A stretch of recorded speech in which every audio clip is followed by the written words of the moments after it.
Now the next point is marketing mix is promotion. Introduction. Promotion element of marketing mix is concerned with activities that are undertaken to communicate with customers. माने customer से communicate करना है and distribution channels to enhance the sales of the firm. अपनी cell को बढ़ाने के लिए जो हम प्रमोशन करते हैं, एडवर्टाइजमेंट्स करते हैं, element of marketing mix to concern with activities that are undertaken to communicate with customers. Customers से हमारा कम्युनिकेशन हो रहा है यहाँ पर. The promotional communication aims at informing and persuading the customer to buy the product. माने हम customer को अपने प्रोडक्ट के बारे में बता रहे हैं, कम्युनिकेट कर रहे हैं ताकि वो बाय करे, and informing him about the merits of the product, कि हमारा प्रोडक्ट कैसे बेनिफिशियल है, कैसे उसकी हेल्प करेगा. माने कस्टमर को अपने प्रोडक्ट के बारे में बताना ताकि प्रोडक्ट कस्टमर उस बातों को जानकर आपका प्रोडक्ट खरीदने में इंटरेस्टेड हो. This is called promotion. Promotion mix refer to all the decisions related to promotion of sales of product and services. माने माल को प्रमोट करने से कनेक्टेड जितने भी डिसीजंस हैं वो सारे किस में ले जाते हैं? Promotion of sale of a product and services. It's called promotion. The important decisions of promotion mix are selecting advertisement media, कैसे आप प्रमोट करोगे प्रोडक्ट को. सिलेक्टिंग प्रमोशन टेक्निक, क्या टेक्निक यूज करेंगे. Using publicly measures and public relations. तो मोटा मोटा हमारे पास चार हैं प्रमोशन मिक्स के अंदर: advertising, sales promotion, personal selling and public relations. So there are 4 basic criterias: advertising, sales promotion, personal selling and number 4 is public relations. तो one by one सभी पॉइंट्स को डिस्कस करेंगे. सबसे पहले बात करते हैं advertising. Advertising can be defined as a paid form of non personal presentation and promotion of ideas, goods और services by an identified sponsor. माने किसी पेड मीडिया के थ्रू जिसको आप पैसे देते हैं. नॉन पर्सनल माने आप पर्सनली कंज्यूमर से नहीं मिलते जो आपका प्रोडक्ट खरीदने में इंटरेस्टेड है. नॉन पर्सनल प्रेजेंटेशन, उसको हम प्रेजेंटेशन देते हैं. Promotion of ideas, ideas promote करते हैं. गुड्स और services by an identified sponsor. It is an impersonal presentation. कैसी प्रेजेंटेशन है ये? इम्पर्सनल. फेस टू फेस या पर्सनल हमारा कम्युनिकेशन कस्टमर से नहीं होता. Where a standard or common message regarding the merits, price and availability of product or services is given by the producer or marketers. हम customer को अपने product के बारे में खाली इन्फॉर्म कर रहे हैं, बता रहे हैं उसके प्राइस के बारे में, उसके मेरिट्स, उसकी availability. The advertisement build pull effect as advertising tries to pull the product by directly appealing to customer to buy it. Customer को इनडायरेक्टली हम बता रहे हैं, उसके मेरिट्स बता रहे हैं, उसको अपील कर रहे हैं कि वो आए और हमारा प्रोडक्ट खरीदे. From the above definition we can find that 3 distinct feature of advertisement. क्या क्या बातें होती है? पहली बात पेड फॉर्म है. ये 3 पॉइंट मेन है इसके अंदर. First point is it will be in a paid form, आप पे करोगे इसके लिए. नंबर 2 इम्पर्सनलिटी है, आप कस्टमर से पर्सनली कहीं भी टच में नहीं है. There is no face to face contact between customer and advertiser. It create a monologue and not a dialogue. Dialogue कोई नहीं होता, मोनोलॉग माने बस खाली हम उसको रिप्रेजेंटेशन दे रहे हैं. Identified sponsor. Advertisement is given by an identified company और फर्म और इंडिविजुअल. कोई फर्म है, कोई कंपनी है जिसके थ्रू हम अपना एडवर्टाइजमेंट आगे प्ले कर रहे हैं. तो 3 मेन बात है. पेड फॉर्म में होता है, no face to face communication और आइडेंटिफाइड स्पॉन्सर. ठीक है. Features of advertising and features of advertising और क्या क्या उसके एडवांटेज है वो हम देखते हैं. पहली बात रीच. एडवर्टाइजमेंट तो आप लार्ज मार्केट में रीच कर सकते हैं. No face to face communication as through various media of advertising. As through various media of advertising there is a benefit of mass reach. For example mass reach मतलब world, all over the world अपना advertisement दिखाकर customer को appeal कर सकते हैं. Any message given on all India radio, TV can reach to a different corner of the country wherever TV and radio network is available. हर जगह आपका advertisement पहुंच जाता है. Choice. Wide variety of media available for advertising. आपके पास बहुत choice है. आप TV पर, न्यूज़पेपर में, like Facebook, like social media, बहुत तरह से आप अपना एडवर्टाइजमेंट डिस्प्ले कर सकते हैं. We have a lot of choices, audio, visual audio, print media. Under each category large variety is available. For example, अगर हम प्रिंट मीडिया की बात करें तो we have a lot of magazines, lot of newspapers, lot of banners, जिनके through हम advertisement कर सकते हैं. तो लॉट ऑफ चॉइसेस हैं आपके पास एंड लॉट ऑफ मीडिया है एडवर्टाइजमेंट करने के लिए. लेजिटिमेसी, ऑल्ट, लेजिटिमेसी माने जस्टिफिकेशन. जो भी आप चीज दिखा रहे हैं हम मान के चलते हैं कि वो सही है, प्रूफ है उसका. And customer believing that publicly the company will not give false information of the product. माने सारे काम विश्वास के ऊपर किए जा रहे हैं. The customer feel comfortable to buy a product which is widely advertise. Customer सोचता है कि जो इतना एडवर्टाइजमेंट है तो वो प्रोडक्ट सही होगा, लेकिन आप अगर फील करें तो एक्चुअल में ऐसा नहीं होता कि जो दिखाया जाए वही सब कुछ ठीक होता है. कस्टमर को अपना माइंड यूज करना चाहिए. Expressiveness, advertisement provides enough opportunities to marketers to dramatise the message with the help of drawing, colours, pictures, music, dance. तो ये आपका क्या है, एक्सप्रेसिवनेस है. माने आपको कैसे उसको रिप्रेजेंट करना है ताकि मैक्सिमम कस्टमर या जो ऑडियंस है वो उसको देखकर आपका प्रोडक्ट लेने में इंटरेस्टेड हो. तो by using different type of drawings, colours, pictures, music, dance, सभी चीजें उसके अंदर इंट्रोड्यूस की जाती हैं. इकोनॉमी होना चाहिए. बहुत महंगा होगा तो बहुत समस्या होगी आपके बिजनेस पे, आपके प्रॉफिट पे इसका बर्डन पड़ेगा. It is always fair that advertisement increase the cost of a product और services, but advertisement is considered economical as compare to other promotional technique because it reaches mass and we calculate cost per customer.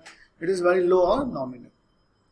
अगर आप कोई product बेचते हैं और वो बहुत bulk में बिकता है तो एडवर्टाइजमेंट कॉस्ट क्या होगा, नॉर्मली सभी प्रोडक्ट पे डिस्ट्रीब्यूट हो जाएगी. तो ऐसा नहीं है कि बहुत ज़्यादा एक्सपेंडिचर होता है. पर कस्टमर आप देखेंगे या पर प्रोडक्ट जो आपने बनाया उसके हिसाब से देखेंगे तो कॉस्ट आपका बहुत कम आता है. Enhancing customers satisfaction and confidence, customer को सेटिस्फाई और उसमें कॉन्फिडेंस क्रिएट करता है. Features of advertising, reach, choice, जो हमने ऊपर रीडिंग किया उसी को हम यहाँ देख सकते हैं एक सिंपल समरी फॉर्म में. तो क्या क्या फीचर है हमारे पास, रीच होनी चाहिए, चॉइस आपके पास बहुत सारे, लेजिटिमेसी, जस्टिफिकेशन होना चाहिए उस चीज का, expressiveness, economy, enhancing customer satisfaction. Now we have some MCQ questions about this. Advertisement is always given by an identified sponsor, unidentified sponsor, government या none of this. It will be given by identified sponsor.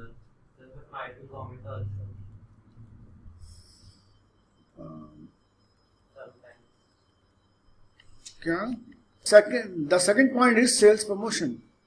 Sales promotion refer to short-term use of incentives or other promotional activities that stimulate the customer to buy the product. माने कुछ ऐसा करना, कुछ benefits देना, कोई activities करना ताकि customer आपका प्रोडक्ट खरीदने के लिए स्टिमुलेट हो, एनफोर्स हो, वो चाहे कि आप आपका प्रोडक्ट खरीदें. Sales promotion techniques are very useful because they bring short and immediate effect on sale. अगर हम सेल प्रमोशन टेक्निक करते हैं तो उसका इफेक्ट हमारी सेल पे आता है. Stock clearance is possible with sales promotion. जो आपका रुका हुआ स्टॉक है वो आप बेच पाते हैं. Technique induce customer as well as distribution channels, customer को भी इंड्यूस करता है और जिस चैनल के थ्रू आप दिखा रहे हैं उसको भी वो इंड्यूस करता है. Sales promotion technique help to win over the competitors. आप सेल प्रमोशन करते हैं तो आप अपने कॉम्पिटिटर से आगे जा सकते हैं. Now we are personal selling, face to face communication. Customer से आप पर्सनल डील करते हैं, पर्सनल बातचीत करते हैं, उसके बाद हम उस जो प्रोडक्ट है उसे कस्टमर को बेचते हैं. The personal selling does not mean getting the prospects to the desire what seller wants, but the concept of personal selling is also based on customer satisfaction. ठीक है, माने स्पॉन्सरशिप बीच में कोई नहीं है, हम डायरेक्ट कस्टमर से बातचीत करके अपना प्रोडक्ट उसको बेच रहे हैं. फायदे क्या है इसके?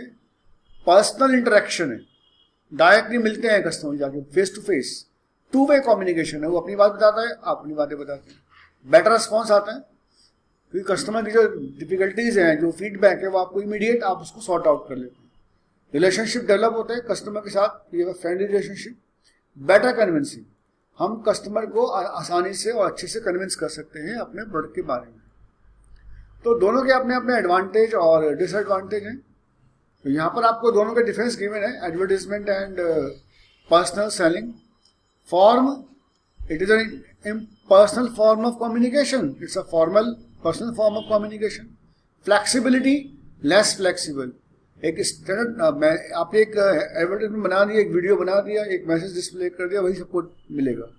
फ्लैक्सिबिलिटी है, पर्सनल में आप कस्टमर की रिक्वायरमेंट के हिसाब से अपनी प्रोफाइल चेंज कर सकते हैं. रीच, मास रीच है, इसमें लिमिटेड रीच है. जितने लोगों से आप कम्युनिकेट कर पाएंगे फेस टू फेस, वहीं तक आप पहुंच पाएंगे. Cost, cost per person is less than as it is cover large number of peoples. जबकि यहाँ पे कॉस्ट पर पर्सन बहुत ज़्यादा होती है, क्योंकि कस्टमर से आप पर्सनली बातचीत कर रहे हैं, उसको विजिट कर रहे हैं कस्टमर को, तो एडवर्टाइजमेंट या मार्केटिंग कॉस्ट बहुत ज़्यादा इंकर्ड होती है. Coverage, coverage large market in short time, जबकि ये लॉन्ग टाइम लगता है इसको मार्केट को कवर करने में. यूज ऑफ मास मीडिया, हम यहाँ मास मीडिया का यूज करते हैं, लाइक टीवी, रेडियो, न्यूज़पेपर. यहाँ ऐसा कुछ नहीं है, आप डायरेक्ट बातचीत करते हैं. फीडबैक, नो डायरेक्ट फीडबैक नहीं मिलता, वहाँ पे आपको फीडबैक मिलता है कस्टमर से. More useful for standardized and customer product. जो प्रोडक्ट ऐसे हैं जो स्टैंडर्ड है, चाहे कस्टमर छोटा हो बड़ा हो कोई भी हो, सबके लिए वही प्रोडक्ट मिलेगा. तो वहाँ पर हम यूज़ करते हैं एडवर्टाइजमेंट. और जहाँ कस्टमर की रिक्वायरमेंट के हिसाब से अपने प्रोडक्ट को सप्लाई करते हैं, वहाँ पर बेटर क्या है कि हम पर्सनल सेलिंग के थ्रू उसको मार्केट में बेचें. You don't close a sale. You open a relationship. If you want to build a long-term successful story, successful enterprises, identify the promotion tool referred in this time. This is called personal selling. तो ये हमारे पास है इसका personal selling. तीसरा आता है, चौथा, public relations. Apart from 4 major element of marketing mix, other to is public relations. In simple words, public relations means maintaining public relation with public. By maintaining public relations, companies create goodwill. आपको goodwill create करनी है, market में अपनी reputation, अपनी quality को लेकर public को convince करना है कि पब्लिक कहे मुझे तो यही प्रोडक्ट खरीदना है, ये कंपनी बहुत बढ़िया है, मैं इसको कन्विंस करता हूँ. तो पब्लिक किसी और के पास जाए नहीं, वो आप ही का जो प्रोडक्ट है वो बाय करे. Public attitudes, identify the policies and procedures of an organization with the public interest to earn public understanding and acceptance. माने आपका, आप जो भी बिजनेस करते हैं, आपके बिजनेस के एथिक्स, उसके रूल्स रेगुलेशन सब ऐसे होने चाहिए जो पब्लिक को पसंद आए. Public does not mean only customers, shareholder, supplier, intermediaries, customer, सबके साथ आपके जो रिलेशन है वो ट्रू होना और रिलायबल होनी चाहिए. The firm success and achievement depend upon the support of these parties. For example, firm need active support of middlemen to survive in market. Company को सपोज मिडिलमैन चाहिए मार्केट में survive करने के लिए. It must have good relations with existing share holders who provide capital. और middleman कहाँ से मिल सकता है आपको? जो आपकी कंपनी में शेयर होल्डर है वो लगा सकता है पैसा अपना. The consumers group is the most important part of public as success of business depend upon. Public relation का मतलब है कि जिन लोगों से आप डील करते हैं, समाज में आपकी इमेज कैसी बनी हुई है, लोग आपके बिजनेस के बारे में क्या जानते हैं, आपकी पॉलिसीज क्या हैं. जैसे आपने एडवर्टाइजमेंट दिया कि हम जो भी पैसा जो भी हम सेल करते हैं उसका 1 रुपया हम दान करेंगे, फॉर चैरिटी में डालेंगे. ऐसे बीच में आया था बहुत सारे एडवर्टाइजमेंट. ये क्या दिखाता है? तो आपको लगता है यार चलिए तो खरीद ले, इस बहाने मेरा 1 रुपया तो डोनेट हो रहा है. It's a public relation. आपने प्रोडक्ट बनाया फॉर कस्टमर के बेनिफिट्स के लिए, सोसाइटी को नुकसान ना हो, इको फ्रेंडली प्रोडक्ट है, ताकि कस्टमर को, सोसाइटी को या पॉल्यूशन क्रिएट ना हो. तो ये क्या है? Public relation. इमेज क्रिएट हो गई. तो आप चाहेंगे भाई चाहे प्रोडक्ट महंगा क्यों ना हो, ये कंपनी बहुत बढ़िया है, साफ सुथरा काम करती है, क्वालिटी बढ़िया है, और आफ्टर सेल सर्विसेज बहुत अच्छी हैं, प्रोडक्ट अच्छा निकलता है, तो आपने एक रिलेशन क्रिएट किया. This is called public relation. तो बिजनेस उसके थ्रू ही आता है, एक के थ्रू एक का बिजनेस आता है. लिंकेज क्रिएट होते हैं, लोग आपको जानते हैं, आपकी पब्लिक इमेज बढ़िया होती है. तो कई बार ऐसा होता है कि प्रोडक्ट ना देखकर आपके नाम से कि भाई ये प्रोडक्ट उस कंपनी ने बनाया है तो हम तो ले ही लें, हम तो उसी कंपनी का माल खरीदेंगे, ऐसा बहुत होता है. This is called public relations. Definition of public relations. Public relation is part and social science of analyzing trend, predicting their consequence, counseling, organizational leaders. माने यहाँ सब कुछ वही है जो मैंने आपको बताया. मेन थिंग क्या है कि पब्लिक में आपकी गुडविल क्या है, आपकी इमेज क्या है, उसको सुधारना। ये भी एक मार्केटिंग का टैक्ट है। अगर मार्केट में आपकी इमेज खराब है तो आप कितना भी सेल प्रमोशन करते जाइए, एडवर्टाइजमेंट करो, कोई प्रोडक्ट लेगा ही नहीं, बेकार प्रोडक्ट है, कंपनी बेकार है, हमें लेना नहीं इसका सामान। और यदि मार्केट में आपकी इमेज अच्छी है तो आपको इस और सारे काम में बहुत कम करने पड़ेंगे ऑटोमेटिकली। मतलब जो लोगों के साथ मतलब क्या होगा, जो पब्लिक है उसके बेनिफिट के लिए आप काम करें, पब्लिक की नज़र में आपकी गुडविल बहुत अच्छी है। Various method and tools of public relations, the companies can use the following tools to improve their relation with public. News. Sometimes companies got involved in each such kind of activities or make such policies so that they get some positive coverage in news. माने news में उनकी अच्छी image आए. For example, a company name may be covered in news for reservation of jobs for women. कि हम women's को preference देते हैं जॉब के लिए, उनको हमने रिजर्वेशन किया हुआ कि हमारे यहाँ 100 लोग काम करते हैं तो 20 कम से कम वुमेन तो होनी चाहिए. And for introducing new technology, तो पब्लिक में आपकी इमेज बन रही है, आप न्यूज के थ्रू अपने आप को स्पॉन्सर्ड करते हैं, स्पीचेस देते हैं आप about societies, about banks, holders. Public relation department creates occasion when the speeches are delivered by the leader of the company. Events organise की जाती हैं, events of refer organising press conference, multimedia presentation, matches, stage shows etcetera, जहाँ पर आप अपने आप को sponsored करते हैं, अपनी कंपनी को रिप्रेजेंट करते हैं. ठीक है. रिटर्न मटेरियल दिया जाता है. Sometimes return material such as balance sheet, annual reports, ये हम पब्लिक को डिस्ट्रीब्यूट करते हैं ताकि पब्लिक को ये विश्वास हो कि हमारी कंपनी अच्छा परफॉर्म कर रही है. Public services activities, big business houses often associate themselves with various social service projects like women welfare programs, charity show, upkeeping of parks, planting trees on roadside. तो ऐसी एक्टिविटीज भी वो करते हैं ताकि पब्लिक आपको जाने और आपका प्रोडक्ट खरीदने में इंटरेस्टेड हो. The communication tool which can help in improving the image of the company, this is called public relations. समझ में आ गया? माने वो टूल जो क्या कर रहा है, आपकी पब्लिक में इमेज को सुधार रहा है. तो ये हमने कुछ क्वेश्चंस किए. अगर हम इस पूरे चैप्टर को, इस पूरे कॉन्सेप्ट को देखें तो हमने क्या क्या सीखा. Marketing mix, price mix, place mix, promotion mix, और उसके बाद प्रमोशन में हमारे पास एडवर्टीजमेंट आया, sale promotion, personal selling and public relation. तो इस टाइप से हमने इस चैप्टर के अंदर ऑलमोस्ट सारे ही पॉइंट्स किए. अब आप इसको अच्छे से रिवाइज करो और प्रॉपर इसको स्टडी कीजिए.